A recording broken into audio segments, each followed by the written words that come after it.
Hi there, I'm Jared Dillingham in Budapest, heading west today into Austria and taking a trip to the beautiful Wachau Valley. From Vienna, you'll head to Krems, Austria on the train. It's about a 70-minute ride.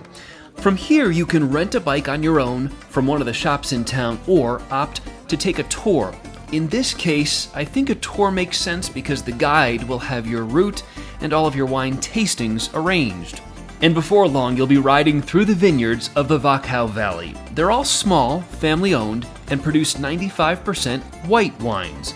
The terraces built into the hillsides centuries ago are divided among a few dozen local families who've been making wine here for generations.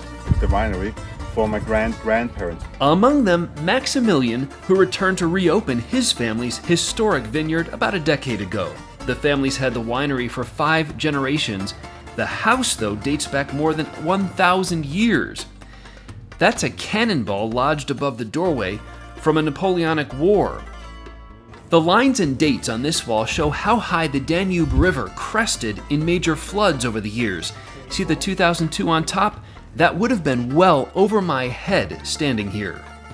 This family farms a few of the acres up on the hill and produces 8,000 to 10,000 bottles of wine each year, which sell for 15 to 40 euros each. I couldn't believe each cork costs them almost 2 euros alone. Riding along through the Wachau Valley, you'll notice some ruins up on a cliff. This was once the Durnstein Castle. King Richard I, known as Richard the Lionheart, was imprisoned here while returning home from one of the Crusades. Today, it's a popular hiking spot, steep but worth it for the views of the Wachau Valley below. You can see it stretches for miles, and bike paths run on both sides of the Danube River. Down below the castle is the town of Durnstein, which is full of shops and restaurants.